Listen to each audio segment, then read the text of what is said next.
चलो आज जो है चैप्टर हम लोग तीसरा पढ़ेंगे। तो जय हिंद सबको। और आप लोग जो है लात पे लात रख के मेरे बात को सुनिए और दिमाग को शांत रख के मेरे बातों को सुनिए। चलो आज चैप्टर कौन है जी? तीसरा। इस चैप्टर का 2 भाग चलेगा। ठीक, कितना भाग?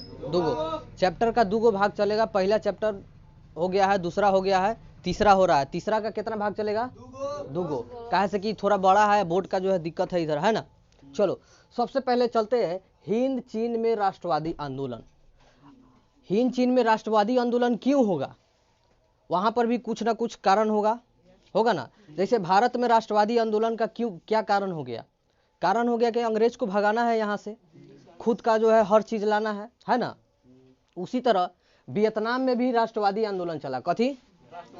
राष्ट्रवादी आंदोलन चला। हमारे जो आज सैनिक है बहुत अच्छा काम कर रहे हैं, इतना ना अच्छा काम कर रहे हैं कि हमारा देश आज मजबूत होते जा रहा हो रहा है ना, है ना। तो एक सैनिक पे शायरी हो जाए।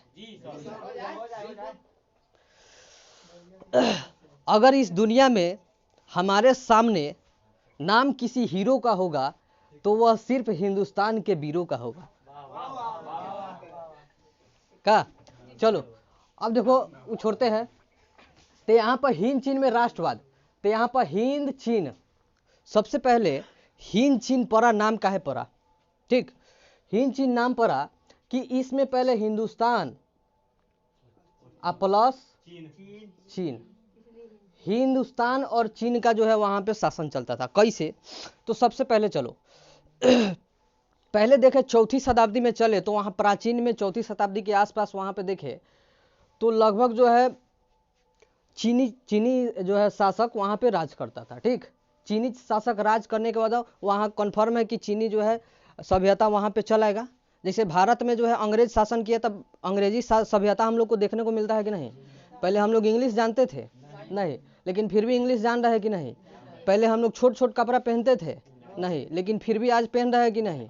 पहन रहे हैं। तो कहाँ का सभ्यता है? वेस्टर्न कल्चर है। कहाँ का है?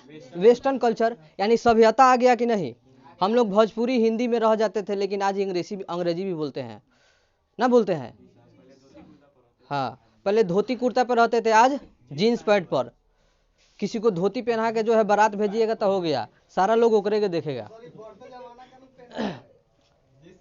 तो ये कल्चर है जो हम लोग बाहरी क्षेत्र से सीखते आ रहे हैं। चलो जब वहां पे सबसे पहले देखो कि वियतनाम जो है, वियतनाम जो है, ठीक है, जो हिंद चीन देखा जाए, हिंद चीन तुम्हारा मान लो कि तुम्हारा हिंद चीन का नक्शा ऐसे है। ठीक, जिसमें एक जो है वियतनाम, एक है लाओस है, एक कंबोडिया है। ठीक, एक लाओस, एक वियतनाम, एक लाओस, एक कंबोडिया। कहेगा कि हिंद चीन किसके सम्मिलित रूप है? तो कहना वियतनाम, लाओस, कंबोडिया। ठीक, वियतनाम, लाओस और कंबोडिया। सबसे पहले चलो कि 4वीं शताब्दी में पहले इसका जो है फैलाव देख लिया जाए। फैलाव तो सबसे पहले देखो हिंद चीन का जो है फैलाव कहाँ पहले स्थित कहाँ है? तो दक्षिणी पूर्व एशिया में। हम लोग कौन महादेश में है अभी फिलहाल? एशिया। तो वियतनाम जो है चीने से ना सटले है ना, जो आज बहुत भाग में बट गया है। जैसे लाओस अलग हो गया, कंबोडिया अलग हो गया, वियतनाम अलग हो गया है, जो लेकिन वर्तमान में दक्षिणी पूर्वी एशिया में है। कौन एशिया में? दक्षिणी पूर्वी एशिया में। ठीक, तो शुरुआत में प्राचीन में चीन का जो कब्जा था। किसका कब्जा? चीन का। लेकिन बढ़ते समय पर कालांतर में जो है यहाँ पे जो है सूर्यवर्मा द्वितीय जो है शासन करने लगे, यानी हिंदुस्तान के शासक जो है, हिंदुस्तानी शासक वहां पे शासक करने लगे, मतलब शासन करने लगे। ठीक, तो वहां पे जो क्या किए, एक अंकोर वाट मंदिर का निर्माण किया। कौन निर्माण? Angkor Wat. कौन मंदिर? Angkor Wat. सूर्यवर्मा द्वितीय। कौन? सूर्यवर्मा द्वितीय। सूर्यवर्मा द्वितीय जो है अंकोर वाट मंदिर का निर्माण करे। उस अंकोर वाट में कथी का मूर्ति था? विष्णु जी का। किसका? विष्णु जी का। विष्णु जी का मंदिर था। ठीक, चलो अब यहाँ पर देखते हैं ये जो हिंद चीन जो है कितने क्षेत्रफल में फैला है? तो 3 लाख। कितना? 3 लाख वर्ग किलोमीटर क्षेत्रफल है इसका। ठीक, अब देखा जाए कि हिंद चीन जो है इसका सम्मिलित रूप क्या है? Vietnam, Laos, Cambodia. Vietnam, Laos, Cambodia. ठीक, अब देखो यह जो है जैसे बिहार का जो है हर देखा जाए तो अंतिम छोर जो है हर राज्य से सटा हुआ है कि नहीं जी, सटा है ना। उसी तरह जो है हिंद चीन जो है कौन कौन राज्य से सटा हुआ है, कौन कौन देश से सटा हुआ है। तो सबसे पहले उत्तरी में देखा जाए तो म्यांमार और चीन सटता है, ठीक, म्यांमार और चीन। उसके बाद दक्षिणी में चला जाए तो चीन सागर है, कौन सागर, चीन सागर। अगर वही पश्चिमी में चला जाए तो खाली म्यांमार सटता है, कौन, म्यांमार। तो तुमसे पूछेगा कि उत्तरी में कौन, तो म्यांमार और चीन। दक्षिणी में कहे तो कौन, चीन सागर। अगर तुमको कहे पश्चिमी में तो म्यांमार, कथी, म्यांमार। उत्तर में कहे तो दोनों, ठीक, म्यांमार और चीन। अब पश्चिम में खाली कहे तो म्यांमार, और दक्षिण में कहे तो चीन सागर। याद रहेगा। चलो अब देखो सबसे पहले होता क्या है, ये तो बता दिए। प्राचीन में जो एक तोकिन शहर था, तोकिन और अनाम, कौन, तोकिन और अनाम। सबसे पहले कब्जा होता है यहाँ पर, कहे से कि यहीं पे चीन का जो है एथी मिलता है, अंतिम छोर, ठीक है। तो यहाँ से क्या होता है कि यहाँ का शासक वियतनाम में आता है। एक राज्य है तोकिन और अनाम, तोकिन और अनाम 4वीं शताब्दी में आता है और वहाँ पे शासन करता है, जिसके कारण चीनी सभ्यता वहाँ पे बढ़िया से गढ़ बना लेता है अपना, ठीक। उसके बाद 12वीं शताब्दी में जब आता है कौन, कौन आता है, सूर्यवर्मा द्वितीय। जब वहाँ पे आते हैं तो वहाँ पे आते हैं तो एक अंकोर वाट मंदिर का निर्माण कराते हैं, ठीक। ये इंपोर्टेंट है, VBI है, पूछेगा कि अंकोर वाट मंदिर का जो है निर्माण कौन किया, सूर्यवर्मा द्वितीय, सूर्यवर्मा द्वितीय। इतना नामे से पता लग रहा है कि हिंदुस्तानी होगा, हिंदुस्तानी होगा, ठीक, नामे से पता चल रहा है, ठीक। तो विष्णु जी का मंदिर बना, कौन, विष्णु जी का, ठीक। अब देखो यहाँ तक तो ठीक है। अब देखो लाओस और कंबोडिया, लाओस और कंबोडिया जो था वियतनाम में ना पड़ता है। तो यहाँ पर तो हमारा सूर्यवर्मा द्वितीय, उसके बाद प्राचीनी चीनी। लेकिन पूरी तरह से देखा जाए तो लाओस और कंबोडिया पर बहुत अच्छा से जो है कब्जा किया, कौन, तो सूर्यवर्मा द्वितीय, सूर्यवर्मा द्वितीय। तब पूछेगा अंकोर वाट मंदिर कहाँ है स्थित, कंबोडिया, कहाँ, कंबोडिया, ठीक। अब देखो जब यहाँ तक केंद्र वगैरह बन गया, सब यहाँ तक शासन वगैरह कर लिया, तो अब व्यापारिक कंपनियों का जो है आगमन होता है, ठीक। देखो हिंद चीन मतलब हिंदुस्तान भी और चीन भी सटा हुआ है, और जो इसके बीच बीच भाग है ना उसको हिंद चीन हम लोग कहते थे, जो छूटा हुआ भाग है, ठीक। जैसे मान लो कि हमारा यहाँ से हिंदुस्तान है, ठीक, यहाँ से हिंदुस्तान है हमारा। इधर देखे यहाँ से चीन का आ जाता है जी क्षेत्रफल। तो यहाँ से यहाँ तक जो थोड़ा हिंदुस्तान पड़ता है, तो यही ना हिंद चीन है, जिसमें लाओस, वियतनाम और कंबोडिया आता है, ठीक। तो उस पर जो है 2 गोरा का शासक हुआ, एक चीनी शासक का, एक हिंदुस्तानी शासक, एक चीनी शासक एक हिंदुस्तानी शासक, जिसके कारण हिंद चीन नाम पड़ गया, ठीक। चलो आगे आते हैं। व्यापारिक जब आगमन होता है, ये बताया कि नहीं जी, 4वीं शताब्दी वगैरह ये सब बता दिए हैं, चीनी वगैरह का ये सब, ठीक है। चलो फिर बता देगा। 4वीं शताब्दी में यहाँ पे जो है कंबूज पर राज वगैरह हुआ, ठीक, और 16वीं में पतन हो गया, ठीक, ठीक। उसके बाद 12वीं शताब्दी में आते हैं, उसके बाद सूर्यवर्मा द्वितीय जो है बनाते हैं अपना जो है अंकोर वाट मंदिर बनाते हैं, ठीक। चलो अब यहाँ पर देखते हैं व्यापारिक कंपनियों का आगमन, मतलब जो व्यापार करता था कंपनी उसका आगमन। देखा जाए तो ईस्ट इंडिया कंपनी जो है 1600 ईस्वी में बना, ब्रिटेन में बना और भारत में आया, ठीक। भारत में ईस्ट इंडिया कंपनी नहीं बना है, इंग्लैंड में, ब्रिटेन इंग्लैंड इधर बना है, ठीक। उस समय तो विक्टोरिया थे, कौन, राजकुमारी कौन था, रानी विक्टोरिया थी, कौन थी, रानी विक्टोरिया, ठीक। तो वही बनाई थी। तो वो अपना जो है यहाँ पे सबसे पहले भारत में जब पुर्तगाली आया तो 1498 में वास्को डिगामा आया। उससे भी पहले बहुत आदमी आया था, लेकिन भूला भगठा के चल गया। तो देखो आया कैसे था, समझो। सबसे पहले यहाँ पे बनाते हैं ये भारत है ना, यहाँ पर कालीकट पड़ता है, कभी कालीकट। यहाँ से क्या हुआ कि देखो बहुत कोई कहता है कि भारत का खोज जो है एथी किया है वास्को डिगामा, ये सब सुना है, लेकिन एकदम गलत है। भारत का खोज वास्को डिगामा नहीं किया था, भारत के रास्ता का खोज हुआ था। भारत तो प्राचीनों से है, भारत से तो पहले एथी होता था, व्यापार होता था। लेकिन कुस्तुमिनिया का जब संधि हुआ था, जब बंद हो गया था।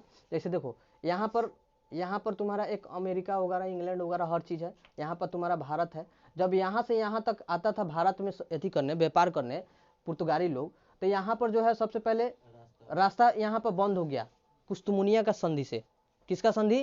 कुस्तमुनिया। कुस्तमुनिया के संधि से वहां पे बंद हो गया रास्ता। अब बंद हो गया तब व्यापार होता नहीं था, तो व्यापार होता नहीं था, क्या किया? सबसे पहले पुर्तगाली आया वास्को डी गामा, जो भारत में पहुंचा। कौन? Vasco D gamma. Vasco D gamma आया भारत, तो उसको क्या हुआ कि एक जो है जगह पर मिल गया गुजराती व्यापारी। कौन व्यापारी? जब व्यापारी वहां पर मिला तो क्या हुआ कि पूरा टाई हुई पहनले था, बेल्ट वगैरह पहनले था। तो यहाँ का शासक जो था, कालीकट के शासक, पहले शासक राजा महाराजा का टाइम था, ठीक। तो कालीकट का जब शासक यहाँ पर पहुंचा व्यापारी लेकर, वो भी व्यापारी कहा कि कुछ खर्चा पानी दोगे तभी चलो भारत ले चलेंगे, ना तो ऐसे नहीं ले चलेंगे। बात समझ रहे हो? तो वो भी रास्ता का खोज करने में कालीकट का जो है एक व्यापारी ही बताया है, ये न कि वास्को डी गामा ही पूरा किया है। लेकिन अगर कहे कि भारत का खोज, तो कोई कहना सीधे गलत, कहना गलत है, तुम्हारा क्वेश्चन में गलत है। भारत का खोज नहीं हुआ है, भारत के रास्ता का खोज हुआ है। कथी का खोज? भारत के रास्ता का खोज, जो 1498 में हुआ। कब? 1498। किसके द्वारा? Vasco D gamma. ये बात बताया है ना तुमको कि पहले से ही व्यापार होता था, इसका मतलब भारत पहले से ही था। तो यानी खाली रास्ता का ना खोज हुआ है, ठीक है, ध्यान में रखना। तो यहाँ पे जो है वास्को डी गामा आता है, कालीकट के राजा जो है वहाँ के केरल पड़ता है। वहाँ के राजा कहे बाप रे, बड़ा टाई बेल्ट झरले है, कोट उट लगैले है, जूता मोजा। तो देख के मतलब हैरान हो गया, और उस हैरानी से क्या किया, पूरा शहर उसको घुमाया, मतलब अपने क्षेत्र का पूरा शहर घुमा। जैसे यहाँ पर कोई आ जाए नया पर, पुराने जमाने में चलते हैं 25-30 साल पहले, अगर यहाँ पर गांव में आ जाए कोट उट झाड़ के पूरा गाड़ी उड़ी से आ जाए, तो ना कहते बाप रे बहुत बड़का आदमी हुई। अभी कोनो ऑफिसर आ जाता तो कहते बाप रे बहुत बड़का, बोलले उचित नहीं खेगा सामने। तो उसी तरह राजा महाराजा के सामने जब आया कोट उट झाड़ के, तब बहुत प्रसन्न हुआ और खुश हुआ। खुश के मारे सब तर पूरा वो अपना क्षेत्र घुमाया। क्षेत्र घुमाने के बाद जो है लोगों से भेंट कराया। अब कहा कि यहाँ तो बहुत मसाला वगैरह है, हर चीज़ है, जो वहाँ पे इतना महंगा बिकता है यहाँ सस्ता सस्ता मिल रहा है। अब वो क्या किया, दिमाग में ये चीज़ बात रखता ही है। तो हम लोग का नियम है जी, भारत का नियम है ना, कोई अगर क्या कहते हैं अतिथि आता है तो उसको जरूर सनेस वगैरह भेजते हैं ना। तो क्या किया कि वास्को डी गामा को कालीकट के जो राजा था, शासक था, उस सनेस के तौर पे वहाँ का मसाला वगैरह भेज दिया, बहुत अच्छा अच्छा सामान भेज दिया।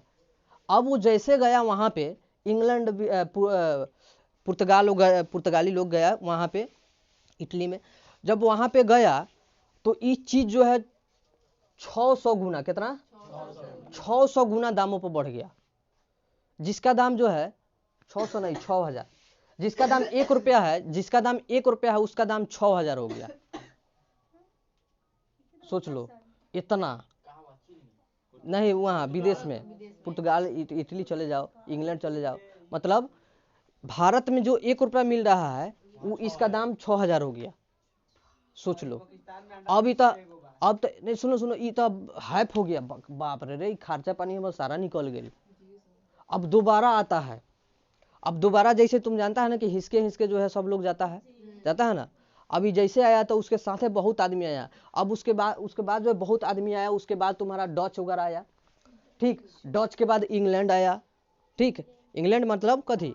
ब्रिटिश वगैरह, कथी? ब्रिटिश वगैरह, अंग्रेज आया। 1600 ईस्वी में आया ईस्ट इंडिया कंपनी को लेके, और व्यापार स्थापना किया। उस समय जो है मुगल वंश का शासक वगैरह चलता था, ठीक।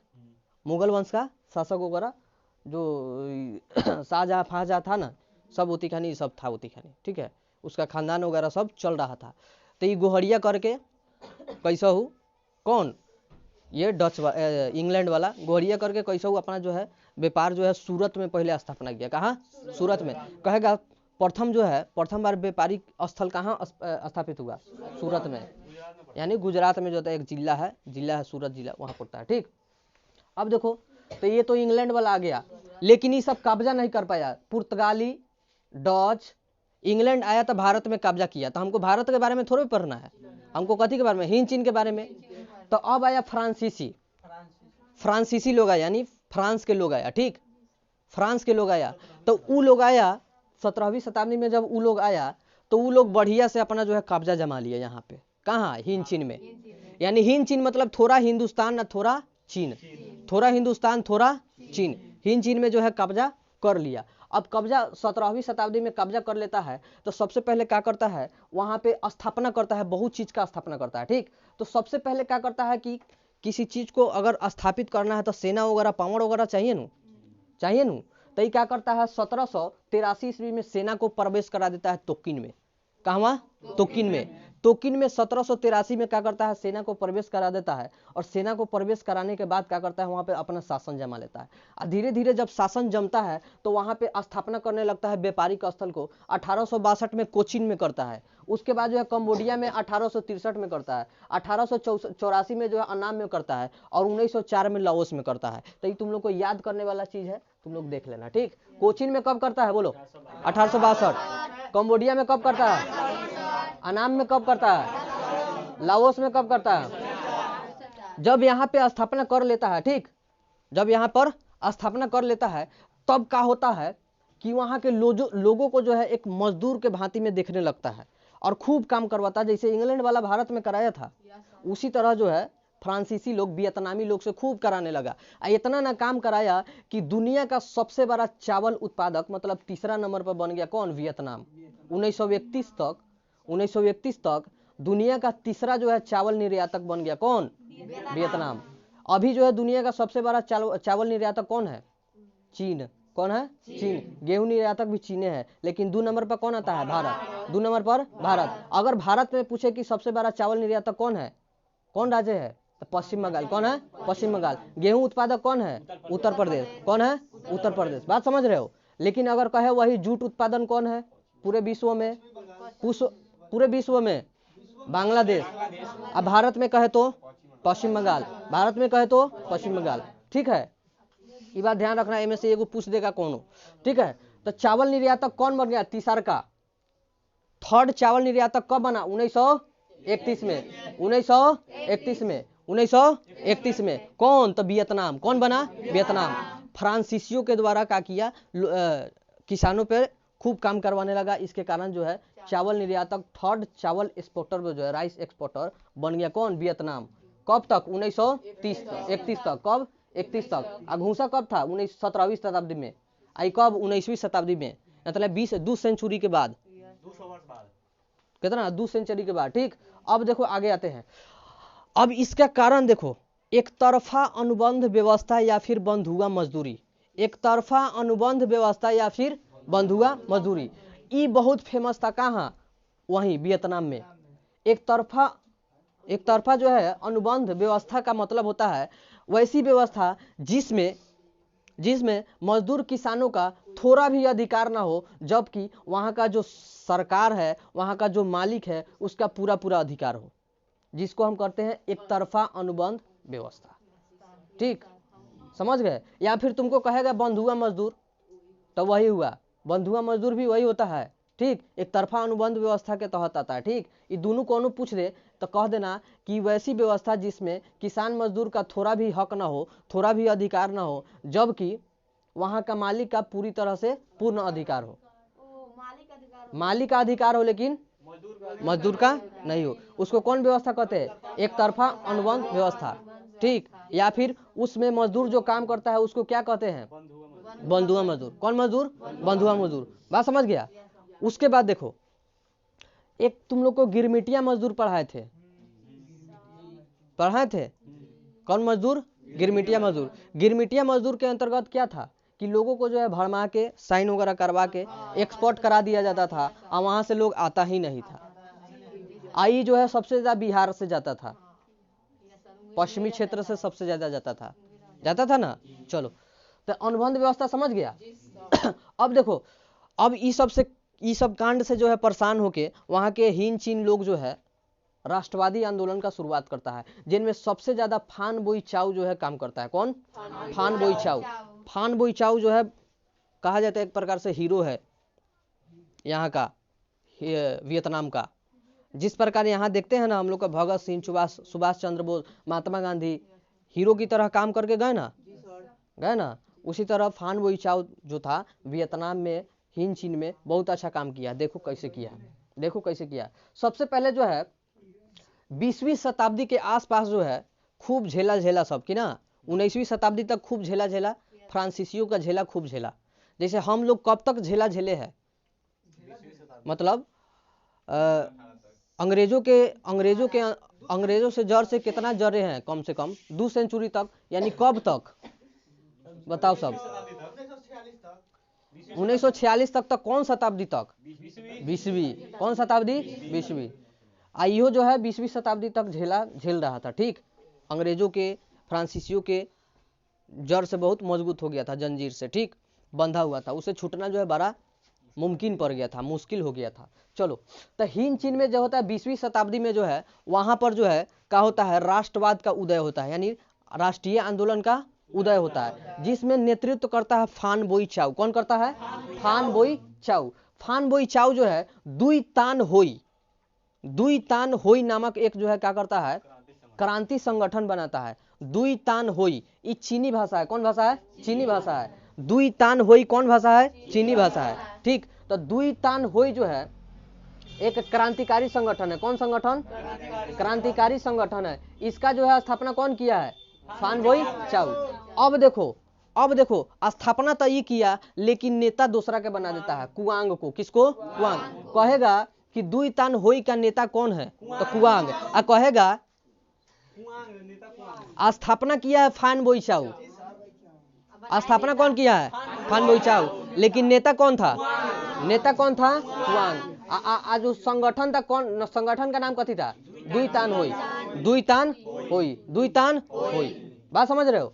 अब देखो यहाँ तक तो सब चलते रहा, लेकिन उसी में आ जाता है फान बोई चाउ। क्या करता है? हलचल पैदा करने के लिए, जैसे तुम लोग को राष्ट्रीय प्रेस के बारे में बताए न थे, बहुत आदमी थे। जैसे राजा राम मोहन राय कौन पत्र लिखे थे?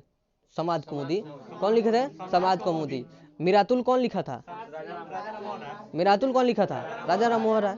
इस तरह का जो है पत्र संपादन करके हलचल पैदा करने को कहा ना, ठीक है। तो इसी तरह हलचल पैदा करने का काम किया कौन? फान बोई चाउ। आई पुस्तक का नाम था कथी? The history of the Laos of Vietnam. The history of the Laos of the Vietnam. बात समझ रहे हो? ये पुस्तक है। कहेगा ये पुस्तक का रचयिता कौन है? तो कहना कथी? फान बोई चाउ। कौन है? फान बोई चाउ। इस पुस्तक का जो है मेन मकसद क्या था? तो हलचल, लोगों में हलचल पैदा करना। ठीक, चलो। अब जो है 1905 के रूस जापान भी युद्ध हो रहा था। और रूस जापान युद्ध में हम जानते हैं कि जापान हार गया था बुरी तरह से। जापान जीत गया था और रूस हार गया था। तो देखो तुम्हारे गांव में अगर किसी दो गोरा के बीच हो रहा है युद्ध, मतलब झगड़ा उगड़ा हो रहा है, एगो बहुत मजबूत है, एगो बहुत कमजोर है, लेकिन कमजोर का पलट दे रहा है उसको, तो तुम्हारे अंदर प्रेरणा आएगा ना कि कमजोर का पलट दे रहा है तो हमको भी ऐसा करना चाहिए। जैसे एक और दूसरा उदाहरण चलते हैं। जैसे एक गरीब परिवार के बेटा जो है आईपीएस निकल जाता है। एक गरीब परिवार के बेटा आईपीएस निकल जाता है, लेकिन धनिक परिवार के बेटा आईपीएस नहीं निकलता है। तो वहां पे तुमको प्रेरणा मिला कि नहीं, सीख मिला कि नहीं कि एक गरीब परिवार के बेटा भी आईपीएस आईएएस बन रहा है, जबकि धनिक परिवार का नहीं बन रहा है, तो हम काहे नहीं बन सकते हैं? हम भी गरीब में आते हैं तो हम काहे ना बन सकते हैं? तो उसी तरह रूस जापान में युद्ध हुआ था। जैसे रूस जापान में युद्ध हुआ था, तो 1905 में युद्ध हुआ था, रूस हार गया और जापान जीत गया, तो प्रेरणा मिलेगा कि नहीं? तो यह प्रेरणा से क्या किया था? चालू किया था कौन? वियतनाम में जो है बढ़िया से राष्ट्रवादी आंदोलन चालू किया था वहां के लोग।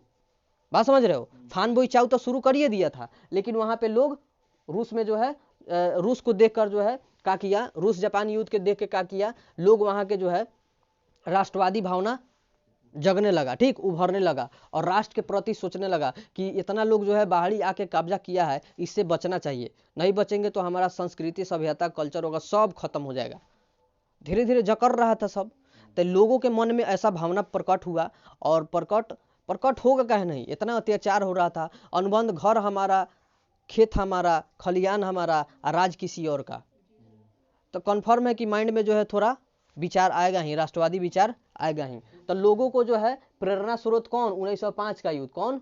1905 का युद्ध। रूस जापान युद्ध सबको मालूम है, खूनी रविवार हुआ था, बताने का जरूरत नहीं है, ठीक, पहले वीडियो में बता भी दिए हैं तुम लोग को, पहले वाला क्लास में बता ही दिए। चलो अब देखो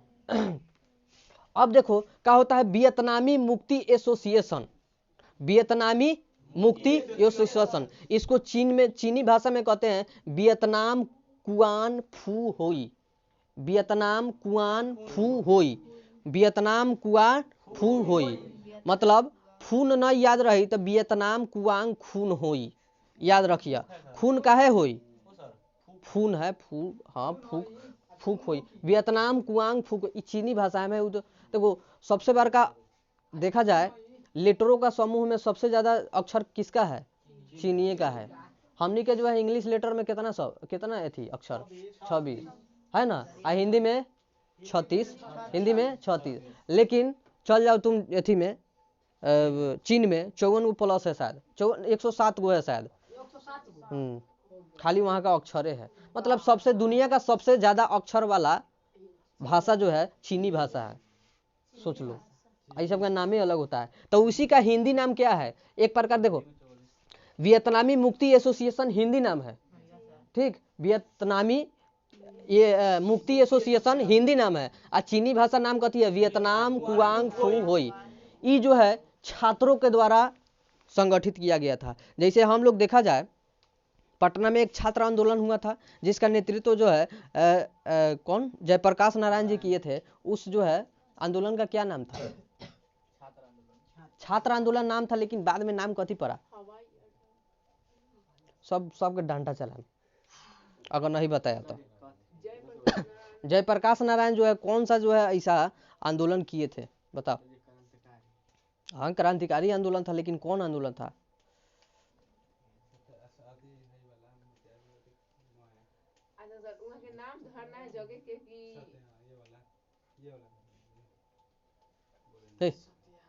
सत्याग्रह था, महात्मा गांधी किए थे। सब भुला गया का, सब वैसा लड़का है मारे चपले चपले। संपूर्ण क्रांति के शुरुआत नहीं थे,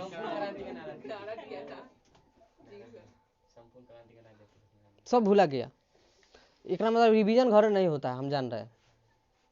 छात्र आंदोलन था, वो जो है नारा दे दिए थे कौन, संपूर्ण क्रांति।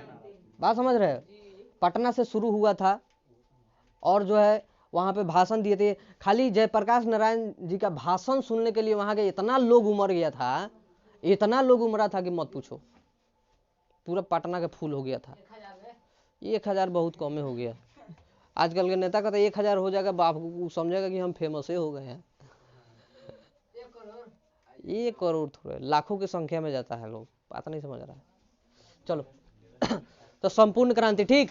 संपूर्ण क्रांति का नेतृत्व कौन किया था, जयप्रकाश नारायण। कौन, जयप्रकाश नारायण। लेकिन शुरुआत कौन किया था, छात्र द्वारा। कौन, ठीक है, छात्र आंदोलन था जिसका नाम पड़ा संपूर्ण क्रांति, ठीक ठीक। उन्हीं के नाम से ना जयप्रकाश नारायण हवाई अड्डा है पटना में।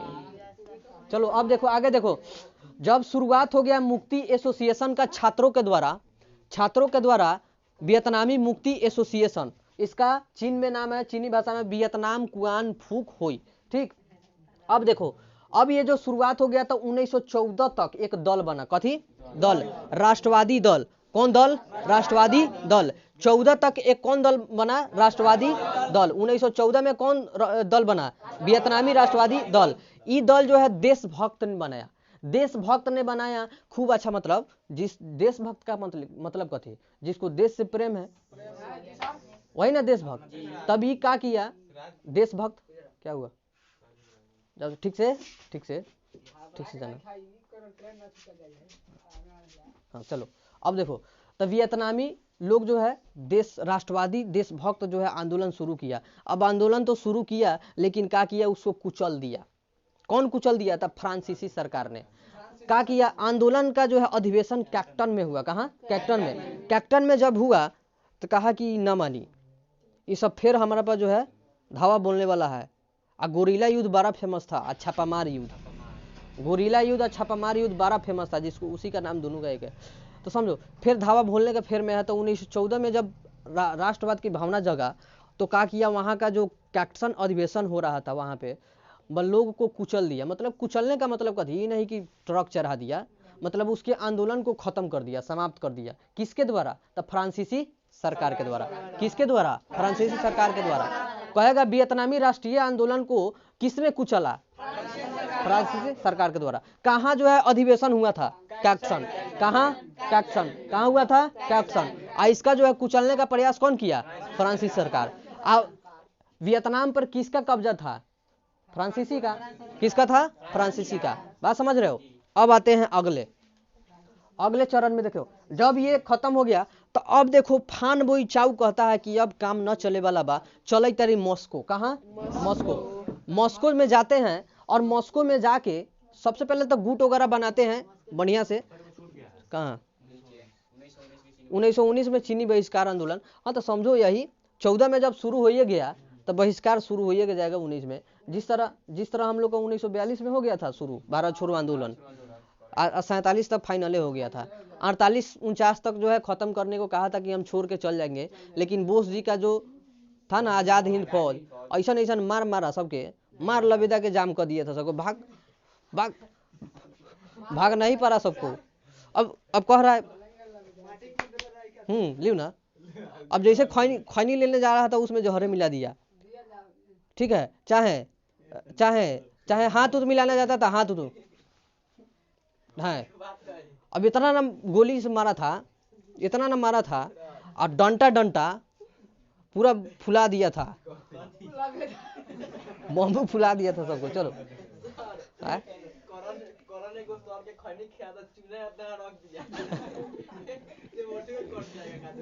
देखो ज्यादा चूना खाइएगा ना तो दिमाग दुगुना चलने लगता है।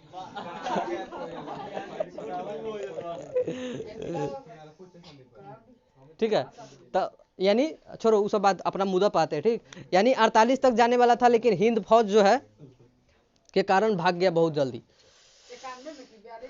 कथी 47 में गया?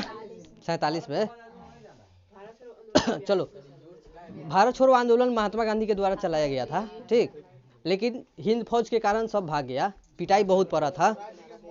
हाँ, जापान से विमान आ रहा था ना, उसमें बहुत माने दिक्कत हो गया था। देखो दिक्कत क्या हुआ था, सुनो। जापान से विमान आया तो उसमें जो है जो इतना ना भार था, अब भार था तो उसमें कहा कि चलो खाली करते हैं। देखो तुम लोग देखा होगा चाहे नहीं देखा होगा, हेलीकॉप्टर जो है ना थोड़ा स्लो उतारना है तो अपना पंख को और फैला लेता है। बात समझ रहे हो ना? अगर तेजी से उड़ाना है तो पंख को फैला लेता है, बीच में सुकून लेता है। ये बात ध्यान देखा नहीं होगा, लेकिन ऐसा होता है, देखा। जैसे इसका उदाहरण चील को देख लो, छोटी चनी रहेगा तो उड़े उड़े जाएगा, हैरान हो जाएगा, बैठ जाएगा। अब वही चील एक बार मार देता है, उड़ते रहता है सुई ऐसे। तो जितने बड़ा पंखा रहेगा उसमें, जैसे पैरासूट को देखता है सब, खूब बड़का रहता है, खूब उड़ते रहता है, और उसमें छेद लगा देता है, छेद कर देता है। और छेदवा नहीं करेगा तो कहे ए बाबू माई ऊपरे उड़ गलियो, हम बुलाओ नीचे। अब खत्म हो जाएगा, अबे नहीं करेगा नीचे। कारण है उसमें छेदे नहीं होगा तो उसमें हवा जाएगा नहीं ऊपर तक, खत्म कहाँ से होगा, तो लटकले रह जाएगा। तो देखा ना, जब एथी होता है ना तो इसमें जरूर छेद होगा। जैसे पोस्टर हम लोग लगाते हैं तो उसमें छेदा कर देते हैं ताकि इसमें से हवा प्रवेश कर जाए, और ना प्रवेश करी तो पूरा लेके चल जाए। ठीक है, गोठौल में पूरा लेके चल जाता है इधर उधर। ठीक है, चलो, मतलब गोठौल वगैरह सब उजाड़ देता है, टीना वगैरह। जैसे टीना हम लोग देखते हैं, टीना में छिद्र नहीं रहता है तो टीनवा उधी आ जाता है ना। उसी तरह होता है। चलो आगे चलते हैं, चलो आगे आते हैं। तो ये क्या होता है, सुनो, हाला नहीं करो। एक गुट का निर्माण करता है कौन? फान बोई हो चिन्मी। कौन? हो चिन्मी। कौन? हो चिन्मी। फान बोई चाउ तो दूसर गोरा था, लेकिन हो चिन्मी देखो क्या करता है। हाँ, देखो फान बोई चाउ अपना काम उम कर लिया, यहाँ तक कर रहा था। उसके बाद एक राष्ट्रवादी नेता उभरता है, हो चिमी। कौन? हो चिमी। ये कहता है हमको जा रहे हैं पढ़े, मॉस्को जाता है पढ़े। कौन? मॉस्को। हो चिमी जाता है, कहेगा हो चिमी कहाँ पढ़ने जाया? शिक्षा। मॉस्को। कहाँ गया? मॉस्को। अब वहां पे एक साम्यवादी दल था। कौन दल? साम्यवादी दल। और साम्यवादी का मतलब तुम लोग को बताए हैं, किसके अनुसार पैसा देना? आवश्यकता के अनुसार पैसा देना था ना, उस तरह का नीति था। तो साम्यवादी सरकार वहां पे चल रहा था मॉस्को में, तो उसको देखा, उसकी जो है मैंने चीजों को देखा, पता किया। जैसे तुम कहीं डॉक्टर लग रह रहे हो, दांत उखाड़े वाला डॉक्टर, चाहे सुइया देवे वाला डॉक्टर, चाहे चीर फाड़ करे वाला डॉक्टर, भले तुम पढ़ो ना हो, लेकिन चीर फाड़ कर रहा है, तुम देख के प्रैक्टिस कर लोगे, जान जाओगे कि यहाँ कैसे चीरा जाता है ना। ऐसा हो जाएगा। अब तोरा के कोनो मिस्त्री में हाथ धो के नहीं सिखाता, लेकिन फिर भी सीख जाता है देख देख के।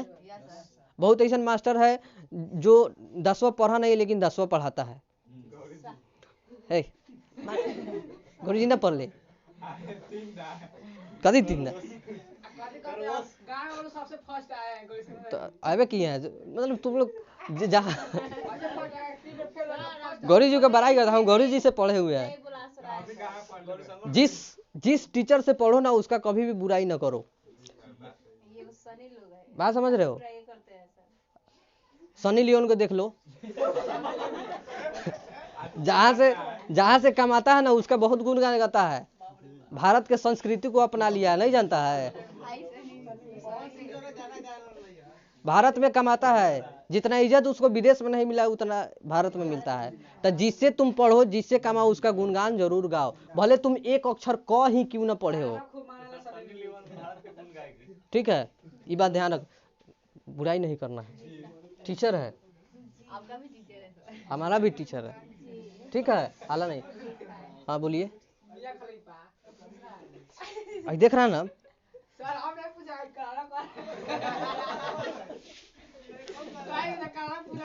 चलो वो भी एक्ट्रेस है, चुपचाप रहो। देखो हर कल्चर के हिसाब से, हर कल्चर के हिसाब से हर जगह का एक्ट्रेस एक्टर का। चलो इधर आओ, मुद्दा पे आओ, मुद्दा से भटकेगा। ये कहा जाता है कि पढ़ाई के समय में मोबाइल पर ठीक से नहीं होता है पढ़ाई के समय में जो है बहुत दिमाग भटकता है, सोचता है तेका हाई वीडियो देख लूँ, तेका हाई देख लूँ। तो यही बात है, जहाँ बात में फंसा तो मुद्दा से भटक जाएगा। मुद्दा हम लोग का दूसरा है और तुम लोग मुद्दा दूसरा ले चल रहे। मुद्दा पे आते हैं। चलो तो हो चिन मिन्ह जो है कहाँ जाता है पढ़ने? मॉस्को। कहाँ जाता है? मॉस्को। ठीक, अब देखो वहां का साम्यवाद से प्रेरित होके क्या होता है, वियतनामी क्रांतिकारी दल का गठन करता है। कभी वियतनामी क्रांतिकारी दल का, ठीक, जब दल का गठन करता है कब करता है? 1925 में। 1925 में फान बोइचाउ जो है मॉस्को के साम्यवादी दल से प्रेरित होके यहाँ पे वियतनामी क्रांतिकारी दल का गठन करता है 1925 में। कब करता है? 1925 में। अब देखो होता क्या है, उस समय जो है बहुत मंदी चलता था। जैसे तुम लोग जानता है ना, विश्व व्यापार मंदी कब हुआ था? 1929। तो 29-30 ले 31 ले चला था कम से कम। 30 में क्या किया, बहुत मंदी चल रहा था तो कहा कि ये खानी फायदा का जो है लाभ उठाना है। ठीक, मतलब जो मंदी हुआ ना इसी का लाभ उठाना है। तो ये क्या हुआ कि दल का गठन करता है। उसी समय जो है तुम लोग जानता है कि सेकेंड वर्ल्ड वॉर हो रहा था, होने के कगार पर हो गया था। दूसरा विश्व युद्ध। दूसरा विश्व युद्ध बोलो, दूसरा विश्व युद्ध 1939 से 45 तक हुआ था। पहला 14 से 18। उसके बाद और लड़कियों में से पूछ ले, ठीक रहेगा कि ना? अच्छा, तीसरा विश्व युद्ध कब हुआ था? तीसरा विश्व युद्ध कहो ना, होला ही ना रहे।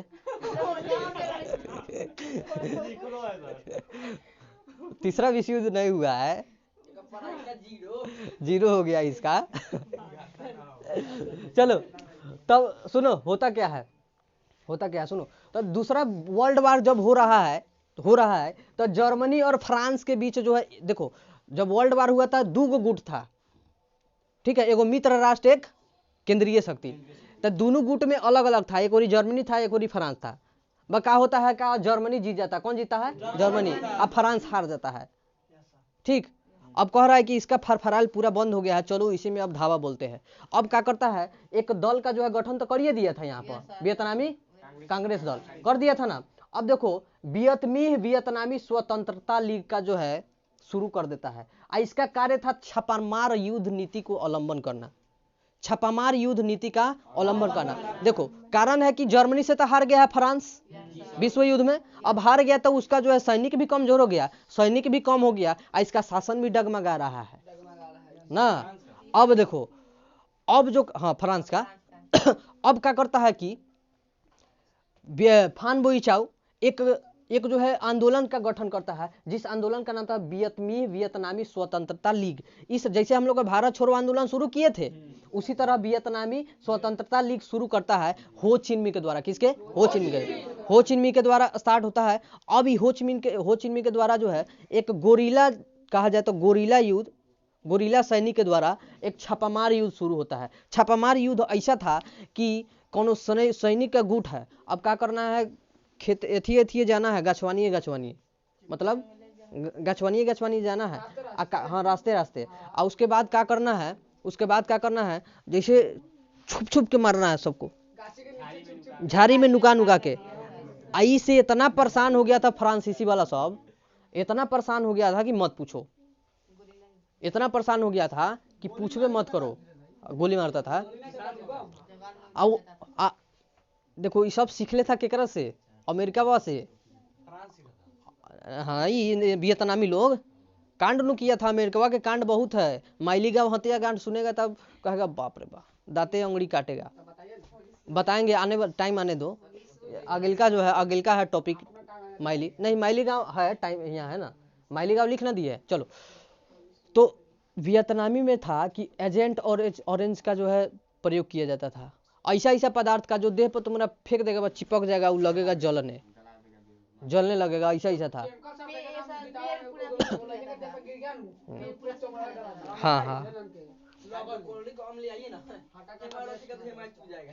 हाँ, वो तो हल है। जैसे हम लोग को देखा जाए तो पेट में कौन अम्ल आता है?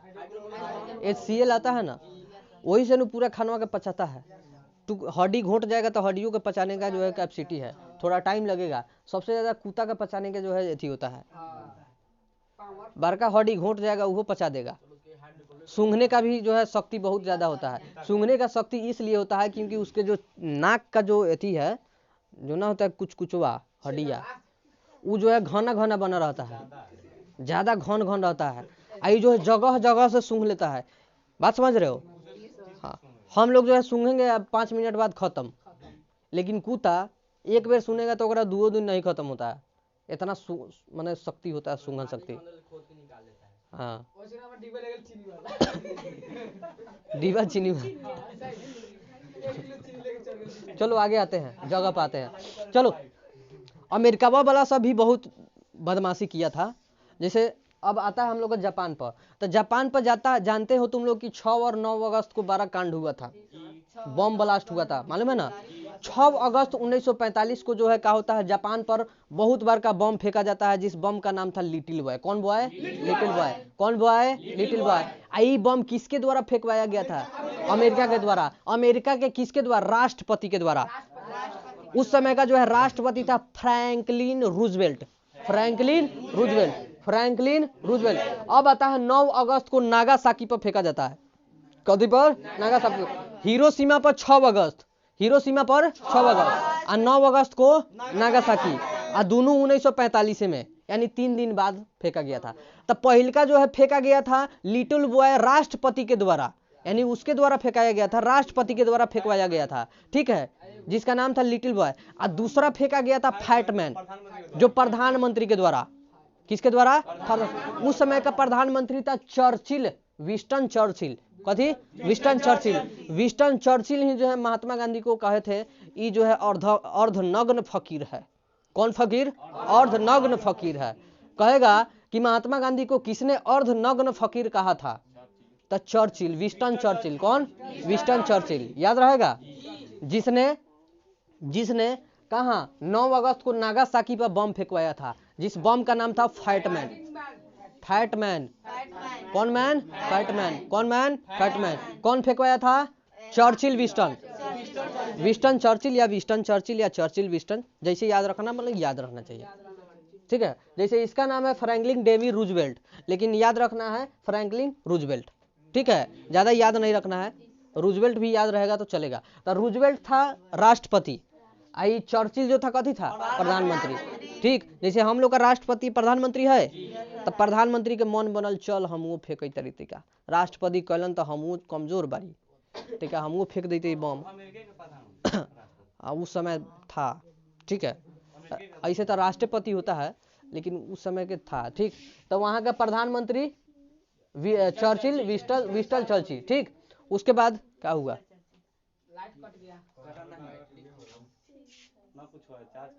चार्ज खत्म हो रहा है। अच्छा, सरकारी है तुम्हारे?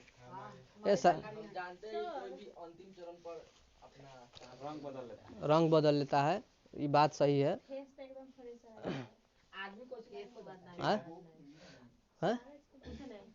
वो छोड़ो, हटाने दो। ये हम लोग का परीक्षा ले रहा है कि इसमें जो आदमी जो है कठिनाइयों से प्रवेश कर रहा है कि नहीं। बात समझ रहे हो? टेंशन नहीं लेना है, उसमें हो रहा है ना, रिकॉर्ड हो रहा है ना, थोड़ा डिस्टर्ब होगा। आए कथी बोल रहा है सर? पहले पढ़ा देते हैं, ठीक। शायर तो देखो, शायर कोई होता नहीं है, परिस्थितियां ही लोगों को शायर बना देता है, मालूम है ना। कोई प्यार में धोखा खाया है तब प्यार वाला शायरी मारेगा, है। अगर कोई गरीब है, परिस्थितियों से स्थिति से लड़ रहा है, तो वो जो है मोटिवेशन वाला शायरी मारेगा दूसरे। बात समझ रहे हो? होता है ऐसा। तो शायरबाज बनता नहीं है, शायरबाज बना देता है लोग। तो जैसा जैसा बात आएगा वैसा वैसा हम अपने शायर मारते जाएंगे। क्या बात कर रहे हो? बात समझ रहे हो? देखो, शायर जो है मकसद से नहीं बोला जाता है कि ना हमको शायर बोलना ही है, शायर निकल जाता है बातों बातों पर। बात समझ रहे हो? चलो आते हैं, चलो आते हैं। सुनो, कहाँ? नागासाकी। अब देखो, अब सुनो होता क्या है। फ्रैंकलिन वगैरह, रूजवेल्ट वगैरह बम ब्लास्ट करा देता है। इतना ना बम ब्लास्ट कराया था कि आज खैर तो अभी ठीक ठाक हो गया है, अभी बहुत विकसित देश हो गया है जापान, लेकिन पहले के जो नस्लें ही बिगाड़ दिया था।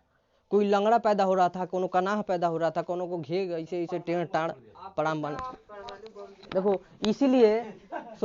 इसीलिए तृतीय विश्व युद्ध नहीं हुआ। तृतीय विश्व युद्ध नहीं हुआ, उसी ओतिये खानी जो है एक समझौता हो गया। कौन? जेनेवा समझौता हो गया। कौन समझौता? जेनेवा। कैसे कि रूसों ने अलग था, अमेरिको ने अलग था, अलग फेर में था, ठीक। आने वियतनाम वाला मानिए नहीं रहा था। तब तीसरा विश्व युद्ध संभव था ही हो जाए, लेकिन समझौता हुआ। उस समझौता के कारण जो है तृतीय विश्व युद्ध खत्म हो गया। और उसके बाद जो है हुआ ही नहीं। उसके बाद जो है बहुत ऐसा जो है संघ बना, अंतर्राष्ट्रीय संघ बना, जिसको जो है रोकने के लिए बहुत प्रयास किया गया, ठीक। अंतर्राष्ट्रीय संघ अभी किसी कब्जा करोगे, किसी पे लड़ोगे तो भिड़ जाएगा। संघ बना है, इतना संघ बना, सब भिड़ जाएगा। जैसे नाटो एक संघ है, सार्क एक संघ है, इस तरह का संघ है। आर्थिक मजबूती के लिए बहुत ऐसा है जो है, देश को मजबूत करने के लिए संघ बहुत बनाया गया है, ठीक। चलो, तो ये हो गया तुम्हारा। अब देखो सब जानता है कि छापामार युद्ध का शुरुआत हो गया फ्रांसीसियों के लिए। किसके लिए? फ्रांसीसी। आई सीखा था अमेरिका वाला से, ठीक। कौन? वियतनामी लोग। अब देखो करता क्या है, सुनो। अब होता है क्या कि यहाँ पर वियतनामी लोग क्या करता है, फ्रांसीसियों को छापामार युद्ध से वो छप के मारता है, छिप छिप के मारता है। छिप के मारे यानी छापामार कहलाए, छापामार युद्ध कहलाए। छिप के मारे कौन सा युद्ध कहलाए? छापामार युद्ध कहलाए, ठीक। आ कौन सैनिक के द्वारा? गोरिल्ला सैनिक। कौन? गोरिल्ला, ठीक है। अब देखो 2 सितंबर 1945 को वियतनाम पूर्ण रूप से स्वतंत्र हो गया। तुम्हारा चैप्टर तो यहीं खत्म हो जाता है, लेकिन इसमें कांड क्या क्या हुआ था, क्या क्या नीति था, इसको भी तो थोड़ा बताना है। तो अगला वीडियो में इसको बताएंगे, लेकिन थोड़ा सा और है, जान लेते हैं।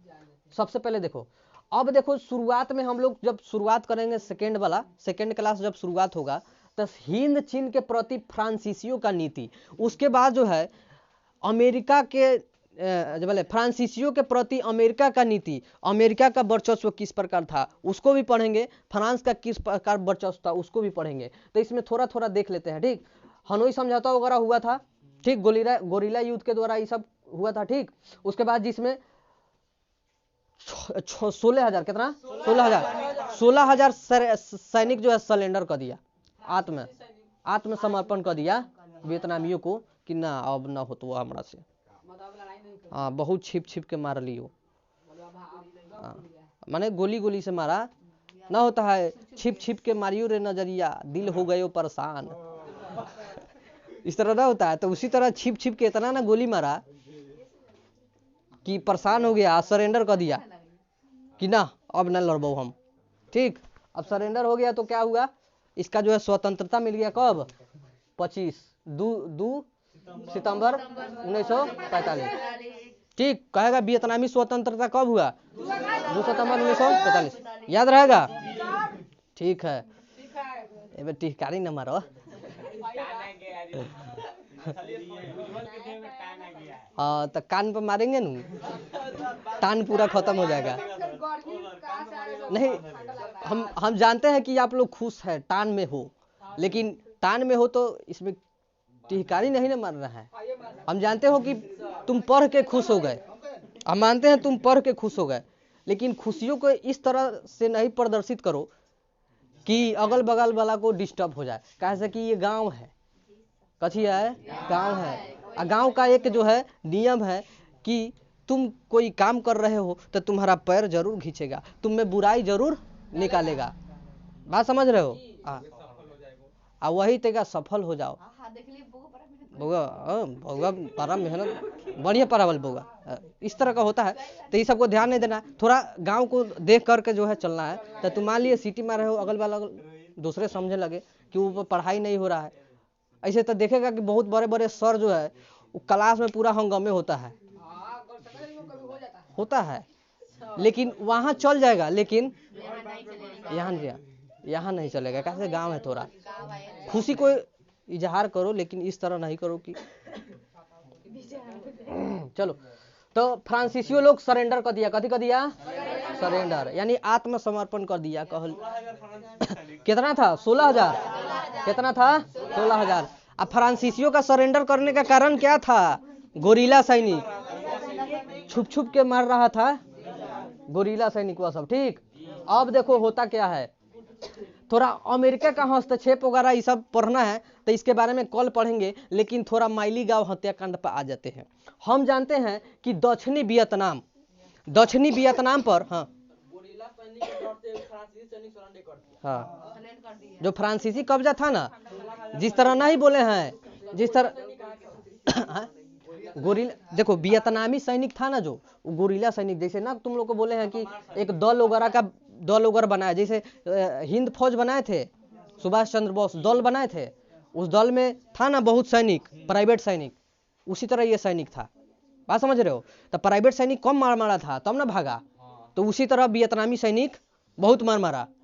अब इतना मारा कि उसको भागना पड़ा, सरेंडर करके भागना पड़ा। ठीक, तो यहाँ तक तो स्वतंत्र हो गया, लेकिन अमेरिकी हस्तक्षेप और फ्रांसीसी हस्तक्षेप कल पढ़ाएंगे। अब थोड़ा सा खाली अमेरिका का जो हस्तक्षेप हुआ था, हल्का सा माइलीगांव समझो। दक्षिणी वियतनाम में एक जो है जगह है माइलीगांव, दक्षिणी वियतनाम में एक जगह है माइलीगांव, वहां पे जो है अमेरिकी सैनिक ने बुढ़वा के, जवान के, छोटी छोटी बच्चियों के, औरत को, जवान लड़कियों को पकड़ पकड़ के रेप कर देता था। कथी कर देता था, सबके ना छोड़ता था, सब गोरा के, इतना मतलब खराब था। सबके क्या करता था, रेप करके खत्म कर देता था, गोली मार देता था। हाँ, न रही बांस न बाजी बसुरी, काम तमाम करके मार देता था गोली से, न रही न कही। बात समझ रहे हो। अब देखो वही में वो बूढ़ऊ जिंदा रह गया।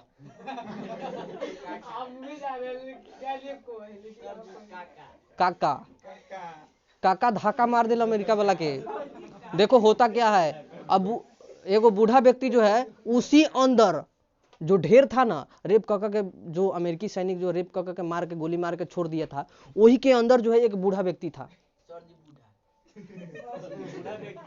बात समझ रहे हो। अब बूढ़ा व्यक्ति ने क्या किया, सारा कहानी इंटरनेशनल लेवल पर बताया था। अब वो कहानी इतना फैला कि दुनिया थू थू थू हा थू खूब करा। मतलब उसका इतना मतलब जो है बुराई हुआ, अमेरिका का इतना बुराई हुआ था कि जो है वो चुल्लू भर पानी में डूब के मरने वाला था। लेकिन वेस्टर्न को क्या पूछते हो? जिसका सभ्यता ही उबाड़ू उबाड़ू हो, उसका जो है दिमाग को क्या करोगे? बिहार का कल्चर देखा जाए, इंडियन कल्चर बहुत अच्छा है, लेकिन विदेशी कल्चर खराब है।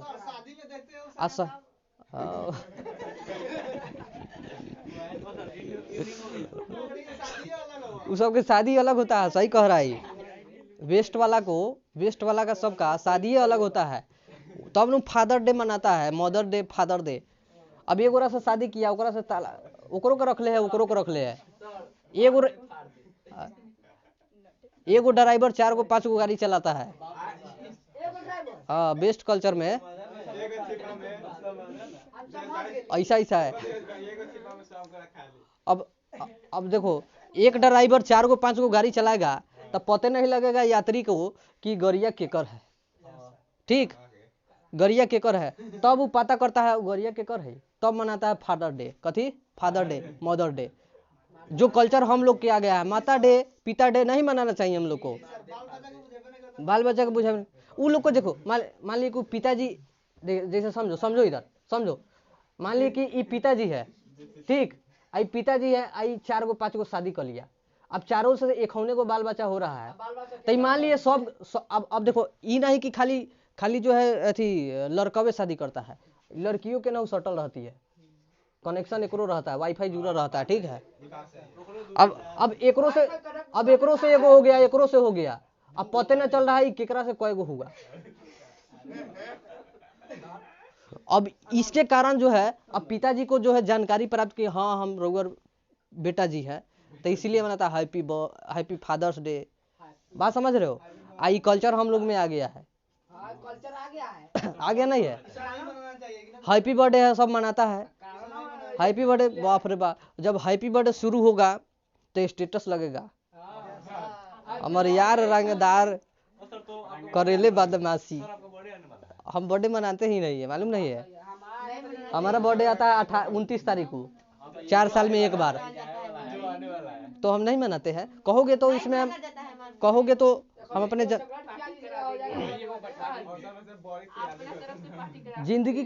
सुनो, जिंदगी के दीवार से एक दीवार के ईंट खसक जाता है और लोग खुशियां मनाता है। गजब हाल है। चलो हो गया, तो नहीं मनाना चाहिए। जैसे आजकल गांव में कल्चर आ गया है कि नहीं जी? पूरी तरह से आ गया है ना। अब जैसे मतलब जैसे होता है कि सुनो, जैसे होता है कि बर्थडे आ रहा है, पहला मकसद तो है कि उससे पार्टी लेना है, पहला मकसद। उस बंदा का दूसरा मकसद क्या होता है? पहला इसका मकसद क्या है कि पार्टी लेना है, और उस बंदा का दूसरा मकसद होता है तो क्या स्टोरी पर लगी हमें फोटो, हम लड़का सब तेका बदमाशी वाला अथी गोली बंदूक वाला लगाई, सब स्टेटस लगाएगा ऐसा कि रंगदार है। जब पुलिस को देखेगा, बाप रे भाग रे, नहीं तो चलता हूँ। जो स्टोरी पर दबंग बनता है वो पुलिस को देख के जो है पीछे भागता है, पहले ही घुमा लेता है मोटरसाइकिल। ऐसा है, तो इस तरह नहीं होना चाहिए। ये कल्चर को समाप्त करना चाहिए का, लेकिन चलता है, बिहार है, सब कुछ चलता है। चलो, तब माइली गांव समझ गया सब। तो आपका क्लास जो है यहीं पे समाप्त होता है, ठीक है। तो कल फिर एगो वीडियो आएगा, एक ना रहेगा, काल समझ लिया। चलिए।